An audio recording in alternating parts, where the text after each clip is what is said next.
نحمده ونصلي ونسلم على رسوله الكريم أما بعد فأعوذ بالله من الشيطان الرجيم بسم الله الرحمن الرحيم قال الله تبارك وتعالى في شان حبيبه إن الله وملائكته يصلون على النبي يا أيها الذين آمنوا صلوا عليه وسلموا تسليما درود پاک بآباد بلند اللہ جل وعلا کی حمد و ثنا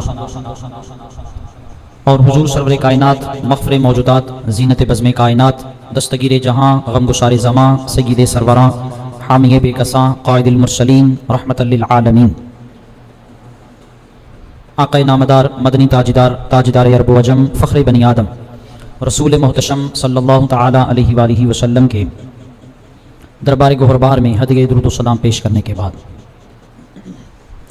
رب ذوالجلال کا فضل اور احسان ہے کہ جس نے ہمیں زندگی میں پھر جمعۃ المبارک کی یہ حسین گھڑیاں عطا فرمائیں۔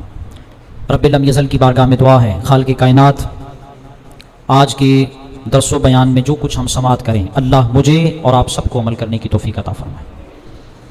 خالق کائنات جل جلالہ نے قرآن مجید برہان رشید کے پارہ نمبر 6 سورۃ المائدہ کی آیت نمبر 51 میں ارشاد فرمایا یا ایھا الذین آمنوا لا تتخذوا اليہود والنصارى اولیاء، اے ایمان والو یہود و نصارہ کو دوست نہ بناؤ، بعضهم اولیاء بعض، وہ آپس میں ایک دوسرے کے دوست ہیں۔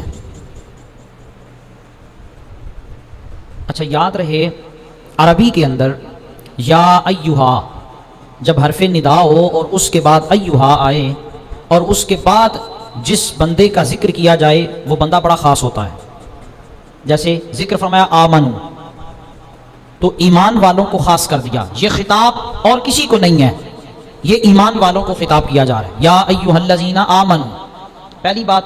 دوسری بات یہ ہے کہ اس کے بعد جس عمل کا ذکر کیا جائے وہ عمل بڑا خاص ہوتا ہے، اور اگر کوئی بندہ اس پہ عمل کر لے اس پر اجر بھی بہت بڑا ہے۔ یہ دونوں اس اعتبار سے ان کی افادیت ہے کہ سب سے پہلا خطاب اللہ نے فرمایا یا ایھا الذین آمنوا، اور پھر اگلی بات جو ذکر فرمایا لا تتخذوا الیہود والنصارى اولیاء، کہ یہود اور نصارہ کو دوست نہ بناؤ۔ اگر کسی چیز کے کرنے کا حکم دیا ہے تو تب بھی اس چیز کی اہمیت اور فضیلت بڑی ہے، اور اگر کسی چیز سے منع کیا ہے تو اس میں ہمارا بہت بڑا فائدہ ہے۔ یہ خاصیت ہے یا ایھا الذین آمنوا سے خطاب کرنے کی۔ اچھا اگلی چیز فرمایا وہ دوست تو ہیں لیکن فرمایا بعضهم اولیاء بعض، وہ آپس میں ایک دوسرے کے دوست ہیں۔ اچھا پہلی چیز تو یہ تھی کہ منع فرمایا دوستی نہیں لگانی یہود و نصارہ سے، اور نہ ہی ان کو کبھی بھی اپنا دوست سمجھنا ہے، وہ اس قابل ہی نہیں کہ ان کو دوست بنایا جائے، اور نہ وہ کبھی تمہارے دوست بن سکتے ہیں، یہ بھی یاد رہے۔ اور پھر فرمایا دوستی ان کی آپس میں ہے، تمہارے ساتھ کوئی دوستی نہیں ہے۔ اور اگلی بات جو اللہ پاک نے اسی آیت میں ارشاد فرمایا وَمَن يَتَوَلَّهُم مِّنكُمْ فَإِنَّهُ مِنْهُمْ، منع میں نے کر دیا کہ یہود و نصارہ کو دوست نہیں بنانا، ٹھیک ہے۔ اس کی وجہ بھی بیان کی کہ دوست وہ آپس میں ایک دوسرے کے ہیں، تمہارے نہیں ہیں، اور اگر اس کے باوجود بھی کوئی بندہ ان سے دوستی لگائے یا ان کے ساتھ دوستی کا دھم بھرے یا ان کے ساتھ یاریاں لگائے یا وہ یہ سمجھے کہ میں ان کے ساتھ دوستی لگاؤں گا تو میرا کوئی فائدہ ہو جائے گا، اللہ نے فرمایا فائدہ کوئی نہیں ہے، نقصان ہی ہے ہر اعتبار سے۔ فرمایا وَمَن يَتَوَلَّهُم مِّنكُمْ فَإِنَّهُ مِنْهُمْ، اور تم میں جو کوئی ان سے دوستی کرے گا تو فرمایا فَإِنَّهُ مِنْهُمْ، تو وہ انہی میں سے ہوگا۔ بس اس تو بڑا کو خلاصہ کوئی نہیں ہے، اس سے بڑی کوئی تفسیر نہیں ہے، اس سے بڑا سمجھانے کا اور انداز بھی کوئی نہیں ہے۔ واضح طور پر کچھ قرآن کی آیتیں ایسی ہیں جہاں وضاحت کی ضرورت ہی نہیں پڑتی، جہاں اتنا ڈیپلی جانا ہی نہیں پڑتا، بڑی واضح طور پر وہ بات سمجھ آ جاتی ہے۔ اور اب اگر اس کے بعد بھی کوئی بندہ یہ سمجھے کہ وہ ہمارے دوست ہیں تو یہ وہ غلط ہے۔ کیوں؟ اس لیے کہ وہ قرآن کے خلاف چل رہا ہے۔ اگر میری اور آپ کی بات ہوتی نا، کسی شیخ کی بات ہوتی، کسی محدث کی بات ہوتی، کسی مفتی کا یہ قول ہوتا، کسی کا یہ فتویٰ ہوتا یا کسی کی یہ ذاتی رائے ہوتی تو ہم یہ کہہ سکتے تھے نہیں بھائی اختلاف کیا جا سکتا ہے، لیکن جہاں رب کا قرآن کہے کہ وہ کبھی بھی تمہارے دوست نہیں ہو سکتے تو مجھے بتائیں وہاں پر شک کی گنجائش باقی رہ جاتی ہے؟ نہیں۔ اور فرمایا اگر کسی کو کوئی زیادہ ہمدردی آ ہی جاتی ہے وہ ڈالر لے کے اس صورت میں آ جائے یا اس کا کوئی فائدہ کر کے اس کو کوئی کرسی دے کر, اس کو کوئی سلطنت دے کر, اس کو کوئی وزارت دے کر وہ یہ سمجھے کہ وہ میرے چہیتے بن گئے یا میں ان کو اپنا بھائی بنا دوں یا وہ میرے بڑے جو ہے وہ قابل احترام بن گئے, تو فرمایا پھر وہ بھی ہونا ہی چاہیے, وہ پھر مسلمان نہیں ہے, وہ اسلام کا دشمن ہے. اور جب تک یہ سچویشن رہے گی کہ آپ ان کو اپنا دوست نہیں بنائیں گے تب تک اسلام کا مزاج اور اس کی پاور رہے گی. اور جب آپ نے ان کی چالپوسیاں شروع کر دیں نتیجہ آپ کے سامنے ہے. تو فرمایا وَمَن يَتَوَلَّهُم مِّنكُمْ فَإِنَّهُ مِنْهُمْ, جو ان سے دوستی کرے گا تو وہ انہی میں سے ہے. إِنَّ اللَّهَ لَا يَهْدِي الْقَوْمَ الظَّالِمِينَ, بے شک اللہ بے انصافوں کو راہ نہیں دیتا, جو ظالم ہیں ظلم کرتے ہیں اللہ انہیں ہدایت نہیں دیتا.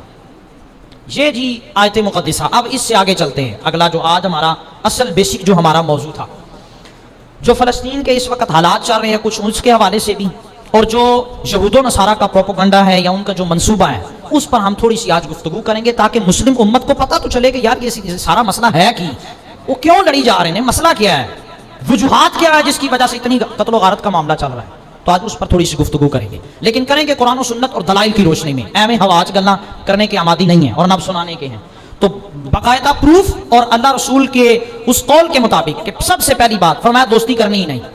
جب دوستی ختم کر دی گل ختم ہو گئی. اب رہی بات ان کے اپنے معاملات کی وہ کرتے رہیں, لیکن جہاں جس وقت وہ اسلام کے معاملات میں انوالو ہوں گے تو پھر معافی نہیں ملنی ہے. یاد رکھنا, لوگ کہتے ہیں کہ جی یہ غزوات کا معاملہ اور یہ سارا امن کا بڑا درس دیا جاتا ہے آج کے دور کے اندر. اس پر گفتگو کریں گے, پہلے اس سے اگلی گفتگو سن لیں. یہود و نصارہ کیا یہ جو حکم اللہ نے ارشاد فرمایا نہیں, یہ پتہ کیوں ارشاد فرمایا؟ صرف اس وجہ سے. اس کی دنیا کے اندر بھی بڑی مثالیں ہیں, میں وہ آگے چل کر دوں گا آپ کو. سب سے پہلی چیز تو یہ ہے کہ وہ ہمارے کبھی سکے نہیں ہو سکتے, اور میں آپ کو بتاؤں تاریخ گواہ ہے جتنا بڑا مکار اور چلاک اور جتنا بڑا دہشت گرد اور جتنا بڑا گنڈا آج کے دور میں اور قیامت تک کے لیے یہود و نصارہ ہے, اس سے بڑا گنڈا آج تک کوئی نہیں ہے. اور یہ میں نہیں کہہ رہا, یہ قرآن نے کہا ہے. ایک دلیل تو یہ آیت تھی جو میں نے آپ کے سامنے تلاوت کی, اور دوسری سب سے بڑی دلیل سورۃ توبہ کی ابتدائی آیات ہیں. وہ آپ پڑھ کے دیکھیں جہاں ان کو یہ دھمکی دی گئی کہ تم لوگوں نے معاہدہ کیا تھا اور اس امن معاہدے کو تم لوگوں نے خود توڑا ہے, اور اب اگر تم یہ سمجھتے ہو کہ وہ معاہدہ ثابت قدم رہے یا اس پر ہم چلتے رہیں, تھوڑی بول جے 4 ماہ 10 دن کا تمہارے پاس وقت ہے. اس وقت کے اندر تم خوب سوچ لو کہ تمہیں کیا کرنا ہے. اس کے پاس اگر تمہارے پاس آپشن ہے تو وہ 2 ہی ہیں, شاہ تو تم نے اسلام لانا ہے, اسلام قبول کرنا ہے, یا پھر مرنے کے لیے تیار ہو جاؤ. بس اس سے زیادہ اور کوئی بات نہیں ہوگی. اب یہاں سے اگلی بات میں سٹارٹ کرتا ہوں. اسلام نے نا یہ غزوات کا معاملہ اور یہ اس طرح کے یہ تو سٹارٹ میں تھے ہی نہیں. اسلام کا جب آغاز ہوا تو یہ قتل و غارت والا معاملہ, یہ غزوات کا, یہ جہاد کا سٹارٹ سے شروع ہی نہیں ہوا. یہ شروع ہوا تھا غزوہ بدر سے. اس کا تھوڑا سا پس منظر میں پیش کر کے پھر میں آگے چلتا ہوں.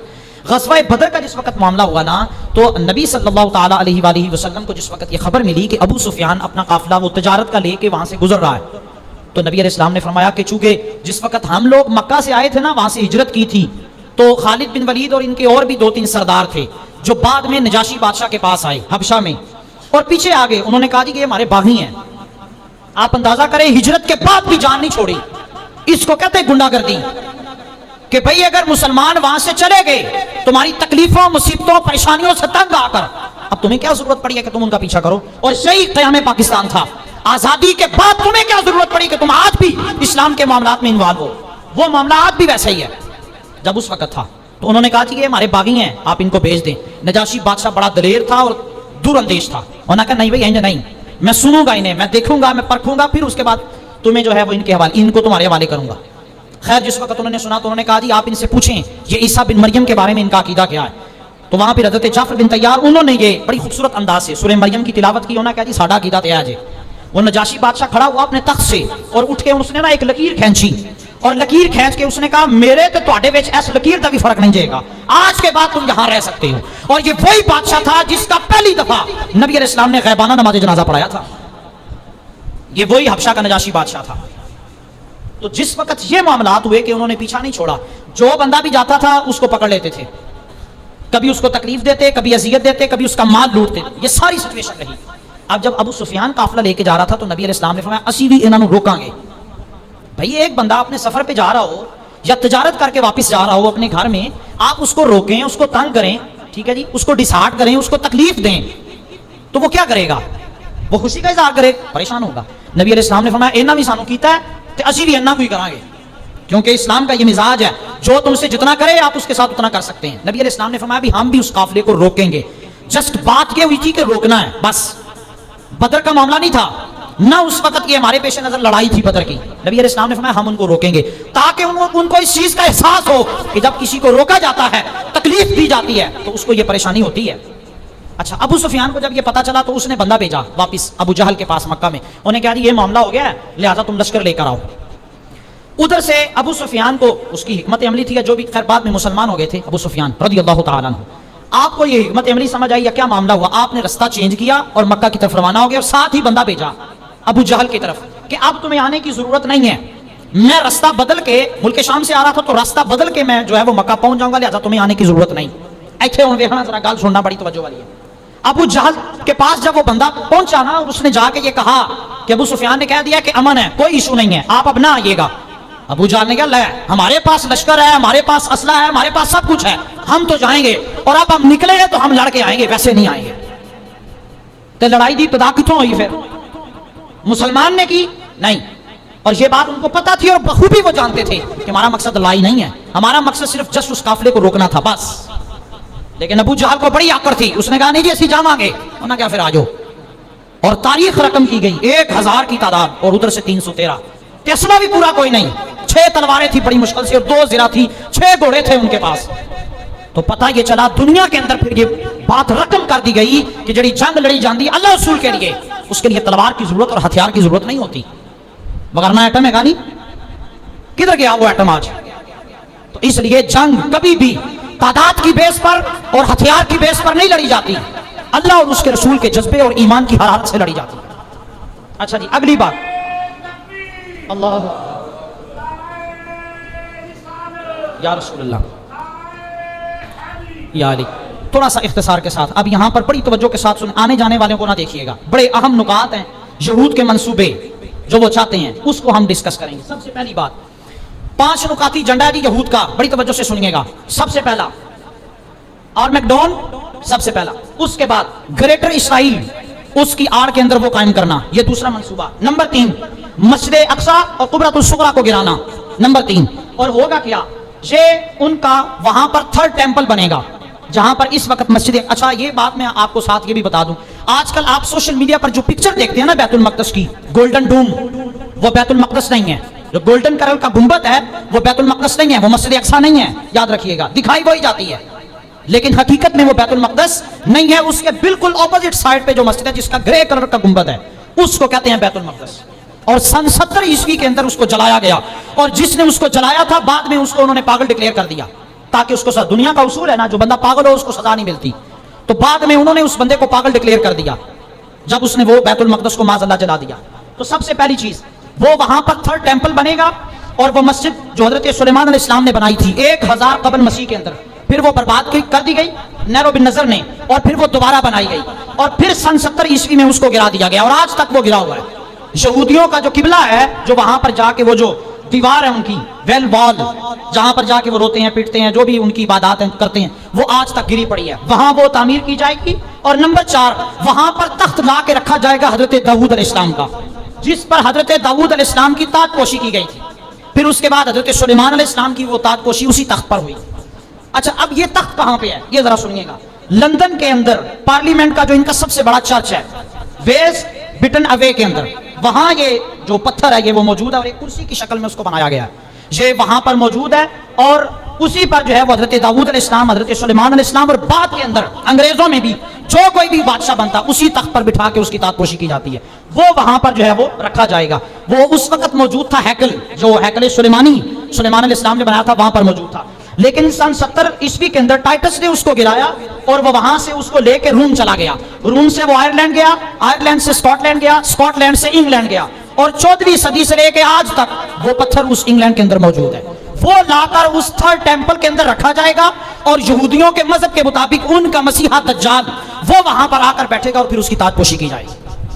لیکن عیسائیوں کے نظریے کے مطابق حضرت عیسیٰ علیہ السلام آئیں گے، وہ ہمارا بھی عقیدہ ہے۔ تو یہ ان کا شارٹ کٹ سا جو میں نے آپ کو عرض کیا، یہ ان کا منصوبہ ہے، وہ ہمارا نظریہ ہے کہ حضرت عیسیٰ علیہ السلام جو ہے وہ وہاں پر آئیں گے۔ بہرحال یہ تو ایک خیر بات کے معاملات ہیں. سب سے جو مین چیز ہے وہ یہ ہے، ہمارا جو عرب کا تو معاملہ کلیئر ہو گیا، ان کو تو چھوڑ دیں آپ. عرب کو انہوں نے آسائش، آپ جانتے ہیں پوری سعودیہ کے اندر وہ ایک شہر پراپر طور پر وہ آباد کر دیا گیا، آسائش ان کو دے دی گئی، سارے معاملات. انہوں نے کیا بھی تھوڑا دین نال تعلق ہی کوئی نہیں. آج جو لوگ کہتے ہیں نا دین ادھر سے چلا تو وہ یہ سارا کچھ، اس میں کوئی شک نہیں ہے. لیکن میرے بھائیوں انہوں نے اپنی قدر و قیمت کو کچھ سمجھا ہی نہیں. ان کو یہ سوچنا چاہیے تھا، یہ سمجھنا چاہیے تھا کہ کائنات کے اندر سب سے بڑی شان والا جو پیغمبر ہے اللہ نے اس کو ہمارے اندر سے چنا ہے، عرب سے چنا ہے، اور قریش کے سب سے بڑے خاندان سے چنا ہے. انہوں نے اس افادیت کو کوئی نہیں سمجھا، لہٰذا ان کا تو معاملہ کٹ آف ہو گیا، ان کو تو ختم. اب رہی بات ہمارے ملک کی، یا جتنے بھی اسلامک ممالک ہیں ان کی، خاص طور پہ ایران ہے، افغانستان ہے اور پاکستان ہے ہمارے، تو ہمارا جو معاملہ ہے وہ ہینگنگ ان دا بیلنس. یہ بھی کہا جا سکتا ہے کہ اس کو بہتر کر دیا جائے، چاہے جائے کہ اس کے لیے کچھ شرائط ہیں اور وہ انقلاب ہے. اس کے سوا یہ ممکن نہیں ہو سکتا. اگر ہم چاہتے ہیں کہ ہم اس کی حفاظت کریں، اس کے لیے انقلاب لانا پڑے گا، قربانی دینی پڑے گی. ٹھیک ہے جی. اور جس طرح وہ اقبال نے کہا تھا، چمن کے مالک اگر بنا لے موافق اپنا شعار اب بھی، تو چمن میں آ سکتی ہے پلٹ کر چمن کی روٹھی بہار اب بھی. یا وہ بات، فضائے بدر پیدا کر فرشتے تیری نصرت کو اتر سیکتے ہیں گردوں سے کتار اندر کتار اب بھی. اور آج بھی ہو گر ابراہیم کا دی پیدا، تو آگ کر سکتی ہے انداز گلستہ پیدا. اگر یہ سچویشن ہو جائے تو ممکن ہے. لیکن اگر ایسا نہیں ہوتا تو پھر معجزانہ طور پر اللہ نے جو ملک ہمیں دیا تھا، ہم نے اس کے بدلے میں وعدہ خلافی کی، غداری کی اور بددہنتی کی. ہمارے ساتھ ہونا یہ چاہیے کہ وہ ملک ہم سے چھین لیا جائے، اور وہی جو غلامی کی زندگی آج سے 70 سے 75 سال پہلے تھی ہماری، وہی سچویشن دوبارہ بن جائے. کیوں؟ اس لیے کہ ہم نے تو جاگنا ہی نہیں ہے، اسی تو ستے ہیں، ہمیں تو پتہ ہی کوئی نہیں ہے. یہود ہم سے چاہتا کیا ہے، نصارہ ہم سے چاہتے کیا ہیں، ان کا مشن کیا ہے ہمارے پاس. اور اگلی رہی بات ہماری، ہونا کیا جی تسی کھول کے میچ دیکھو تو ہمیں اس چیز نال کی لگے کوئی مرتا ہے یا جیتا ہے. فلسطین کے ساتھ کیا ہوتا ہے غزہ کے اندر، تمہیں اس سے کیا سروکار؟ تم بیٹھ کے ٹی وی آن کر کے میچ دیکھو، تم ورلڈ کپ دیکھو کون جیت رہا ہے یا کون ہار رہا ہے، تم دیکھو کہ فلانے نے کتنی وکٹوں میں کتنا سکور لیا. تمہیں کیا سروکار اسلام سے؟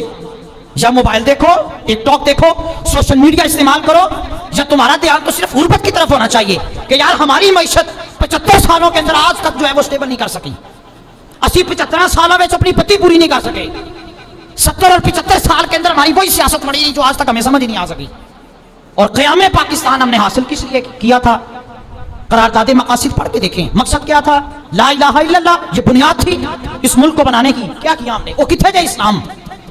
وہ کدھر ہے وہ اسلام جس کے لیے یہ ملک حاصل کیا گیا؟ وہ کدھر گیا وہ اسلام جس کے لیے ہم نے اتنی جانیں قربان کی؟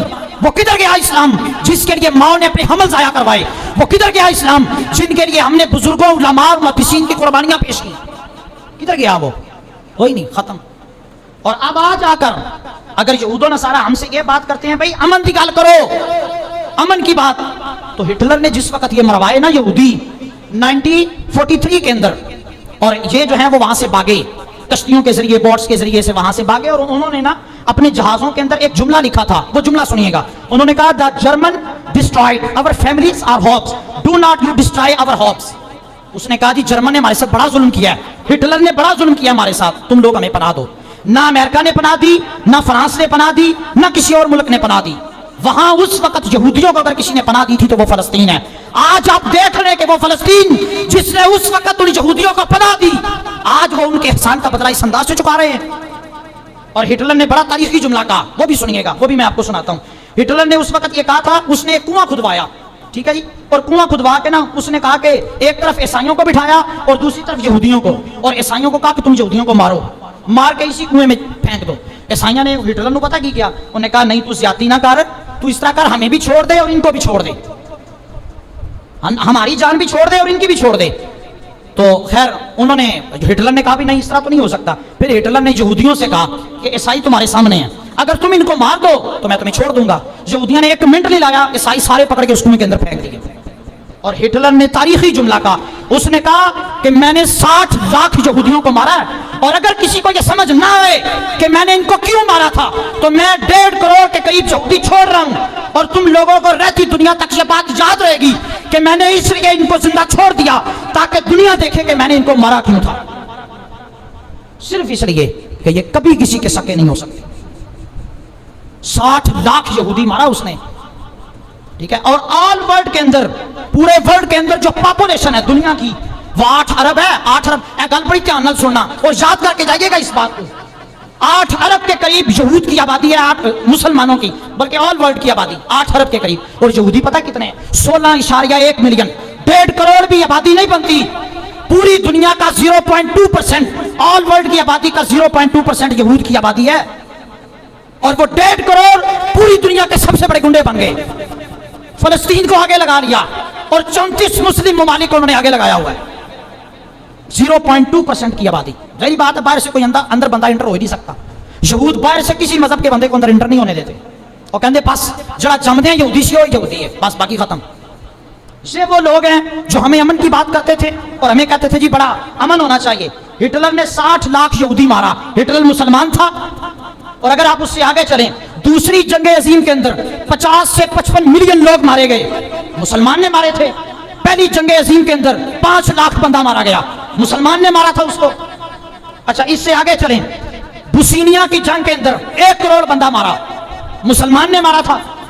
اور ناگاساکی اور ہیروشیما پر جب ایٹمی حملہ ہوا تو کس نے کیا؟ ہم نے کیا تھا, مسلمان نے کیا تھا. اور آج آ کر یہودی اور عیسائی منہ پھاڑ کے کہتا جی اسلام دہشت گرد ہے.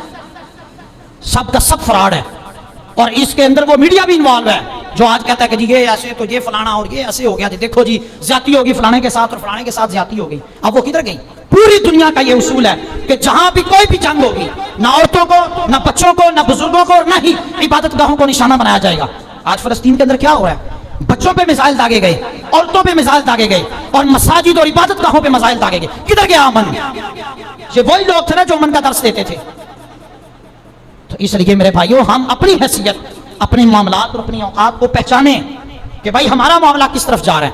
اور میں آپ کو بڑی, آپ توجہ سے اس بات کو سنیے گا, جب طائف کا معاملہ تھا اور نبی علیہ السلام نے وہ 12 برس کا مکی دور, پھر یوم طائف کو یاد کریں. سیدہ عائشہ سے پوچھا گیا اس سے بھی بڑا سخت دن ہے یوم احد سے؟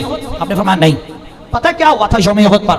اے سننا ذرا, اسی اسلام کے میں لے آئے, ہم نے کیسی قربانیاں دی ہیں. احد کے موقع پر نبی علیہ السلام کو جس وقت وہ تلوار لگی, اور آپ کے یہ جو رخسار مبارک تھا یہاں پر وہ تلوار لگی اور اندر چلی, اور خود کی 2 کڑیاں تھیں جو آپ کے یہ جو رخسار ہے اس سے اندر چلی گئیں, خود کی 2 کڑیاں, اور ان کو نہ نکالنے کی کوشش کی. جس صحابی نے وہ دانتوں سے نکالی نا, دانت ٹوٹ گئے, وہ کڑیاں باہر نہیں نکلی نبی علیہ السلام کے رخسار سے. اور پھر نہ جانے کس طرح ان کو نکالا ہوگا, اور خون کا فوارہ نکلا. 3 دن تک حضور بستر علالت پر رہے. کبھی اس سیرت کو بھی پڑھا ہے ہم نے کبھی. اور پھر نبی علیہ السلام نے وہاں طائف کے بعد لوگوں کو کہا یار میری بات سنو, میں تمہیں دعوت دینے آیا ہوں. ایک نے کہا اچھا تم ہم سے بات کرو گے. دوسرے نے کہا اچھا تمہیں ہی نبی بنانا تھا اللہ نے, معاذ اللہ. اور تیسرے نے کہا جاؤ جاؤ مجھ سے کوئی بدتمیزی نہ کروا لینا, معاذ اللہ. اور پھر اوباش لڑکوں کو لگا دیا کہ ان کی خبر لو. اتنے پتھر مارے گئے کہ حضور لولہان ہو گئے, اور آپ کا جو خون ہے وہ جوتیوں کے اندر جم گیا. صرف ایک بندہ جو آپ کے ساتھ, حضرت زید بن حارثہ رضی اللہ تعالیٰ, وہ آپ کے ساتھ تھے. اور بھائی ایک بندہ چاروں طرف سے ڈیفینڈ تو نہیں نہ کر سکتا, ایک بندہ تو ایک طرف سے ڈیفینڈ کر سکتا ہے. آپ وہ وقت یاد کریں. اور پھر حضور علیہ السلام نے دعا کی, اور پھر بعد میں چل کر صحابہ کرام علیہم رضوان کا معاملہ دیکھنے, تب بھی ایک بالش بھی جگہ ایسی نہیں تھی حضرت خالد بن ولید کے جسم پہ جہاں پر تلوار اور تیر کا زخم نہیں تھا, ایک بالش بھی جگہ. اقبال نے کہا صحرا سے نکل کر روما کی سلطنت کو جس نے الٹ دیا تھا, سنا ہے میں نے یہ قدسیوں سے کہ وہ شیر پھر ہوشیار ہوگا. اور پھر اقبال نے کہا یہ غازی یہ تیرے پراسرار بندے جنہیں تو نے بخشا ہے ذوق خدائی, دو نیم ان کی ٹھوکر سے صحرا و دریا, 2 عالم سے کرتی ہے دل کو بگانا, عجب چیز ہے لذت آشنائی, شہادت ہے مطلوب مقصود مومن, نہ مال غنیمت نہ کشور کشائی. وہ جنہوں نے قربانیاں دی ہیں آپ ان سے پوچھیں, حضرت صلاح الدین ایوبی سے پوچھیں آپ, جس وقت انہوں نے بیت المقدس کو حاصل کیا. برنس نے بڑی عقل سے یہ بات کی تھی, اینا محمد ادعو ینصرکم, کدھر ہے وہ تمہاری مدد کرے محمد, معاذ اللہ. حضرت صلاح الدین ایوبی کہتے ہیں 2 سال تک میں نے اپنی کمر نہیں سیدھی کی, اللہ نے ان کو عزت دی, سپہ سالار بنایا, اور صلیبی جرنیل آپ کے سامنے کھڑے تھے, برنس بھی موجود تھا. جتنے باقی سارے سپہ سالار تھے سب کو کہا کہ تم چلے جاؤ, میں تمہیں معافی دیتا ہوں. دنیا کا یہ قانون ہے کہ جو بندہ بھی پاور میں ہوتا ہے وہ اپنی پاور کو دکھاتا ہے, لیکن وہ بھی پاور تھی کہ اسلام جس وقت پاور میں آیا تو اسلام نے کہا نہیں میں تمہیں معاف کرتا, جاؤ. فتح مکہ کا موقع یاد کر لیں آپ. صلاح الدین ایوبی نے بھی یہی کیا, باقی سارے جرنیلوں کو بھیج دیا. برنس کو کہا کہ ہاں میرے سامنے اب میری تلوار کے وار کا تو انتظار کر, تو وہی بندہ ہے جس نے کہا تھا کہ اینا محمد, کہاں ہیں, بلاؤ ان کو, میں غلام ان کا, میں ہوں, کل کر میرے نال جڑی کرنی. اور پھر تلوار اس کا سر کٹ کے اور جنرالوں کے سامنے رکھا اور صلاح الدین ایوبی نے کہا یاد رکھنا تمہیں میں نے اس لیے چھوڑا ہے کہ تم نے حضور کے خلاف بات نہیں کی، اور برنس کو اس لیے سزا دی کہ اس نے حضور کے خلاف بات کی تھی۔ اس لیے میرے بھائیو، ہمیں اگر کوئی امن کا درس دیتا ہے تو ہم سے زیادہ امن کو جاننے والا کوئی نہیں ہے۔ فتح مکہ کے موقع پر ہم نے جو تاریخ رقم کر دی ہے اس کے بعد کوئی نہیں کر سکتا، آپ جتنا مرضی۔ اور رہی بات آج کے نوجوان کو، صرف میرا ایک میسج ہے، جلا ڈالی تھی تم نے کشتیاں اندلس کے ساحل پر، جلا ڈالی تھی تم نے کشتیاں اندلس کے ساحل پر، مسلمانوں وہی تاریخ دہرانے کا وقت آیا جہاں سے 313 چلے تھے تم مسلمانوں، انہی ماضی کی راہوں پہ پلٹ جانے کا وقت آیا۔ اور آج کے جوان سے میں کہتا ہوں، اٹھ شیر مجاہد ہوش میں آ، تعمیر خلافت پیدا کر، کیوں ٹکڑے ٹکڑے ہوتا ہے، اب ایک جماعت کو پیدا کر، تو بھی ترقی دنیا میں، اسباب تجارت پیدا کر، قارون کی دولت ٹھکرا دے، عثمان کی دولت پیدا کر، اسلام کے دم تو بھرتا ہے، کفار سے پھر کیوں ڈرتا ہے، شاہ تو اسلام کا نام نہ لے، یا شوق شہادت پیدا کر، اور دل سے یہ کہہ کے آ، گھبرائے نہ حالات بدلنے والے ہیں، جو کانٹے بن کر آئے تھے وہ لمحے ٹلنے والے ہیں، مظلوموں کی آہوں نے شولوں کی راہیں پہنی ہیں، یہ جال کفت سیادوں نے اب سڑنے گلنے والے ہیں، ہمت نہیں طوفانوں میں جذبوں کو ہمارے چھین سکے، جتنا ہم سے الجھو گے ہم اور مچلنے والے ہیں۔ لہذا اپنا دھیان، اپنی توجہ میچ سے کچھ وقت کے لیے نکالیں اور یہ سوچیں کہ جن قربانیوں کو دے کے ہم نے اسلام خریدا تھا وہ قربانیاں کدھر گئیں 1450 سال سے لے کے اب تک۔ اور رہی بات، اب سارے لوگ باتیں کرتے ہیں نا سیاست کی، میری گل دھیان نہ سننا، مسئلہ سیاست کا کوئی نہیں جے گا، یہ مسئلہ سیاست کا نہیں ہے، یہ مسئلہ صرف اس چیز کا ہے کہ کسی طریقے سے ہم اسلام کو ڈیمیج کر سکیں بس، وگرنہ ہم لوگ بات کریں تو لوگوں کو سیاست نظر آ جاتی ہے، یہودی اور عیسائی بات کریں تو آپ کہتے ہیں واہ کیا بات ہے۔ تو بھائی اس لیے یہ بات یاد رکھیں، یہ مسئلہ سیاست سیاست کا کوئی نہیں ہے، یہ صرف اسلام کو ڈیمیج کرنے کا مقصد ہے ان کا، کہ کسی نہ کسی طرح مسلمان سے خطرہ نہیں ہے، ان کو نماز سے خطرہ نہیں ہے، زکوٰۃ سے نہیں ہے، ان کو اگر خطرہ صرف اس لیے ہے کہ کہیں ایسا نہ ہو کہ اسلام جو ہے وہ اسٹیبلشمنٹ کر جائے، اور وہ اگر ہم سے بڑھ گیا تو پھر اسی کوئی نہیں رہنا۔ آپ خلافت عثمانیہ کو یاد کر لیں، انہوں نے کہا نہیں بھائی اسی نہیں جب برداشت کرنا، ہم سے نہیں ہوتا، ہم اس پہ کوئی کمپرومائز نہیں کریں گے، تو انہوں نے کہا پھر چلو سب تو پہلے خلافت عثمانیہ کو ختم کرو، اور آج حالات آپ کے سامنے ہیں۔ تو اس لیے میرے بھائیوں ہمیں سوچنا ہے، سمجھنا ہے، غور و فکر کرنی ہے، اور اپنے اس دین کو اور اسلام کو اس انداز سے بچانا ہے۔ اللہ کی بارگاہ میں دعا ہے ہم سب کو مل کے توفیق عطا فرمائے۔ وآخر دعوانا الحمدللہ رب العالمین۔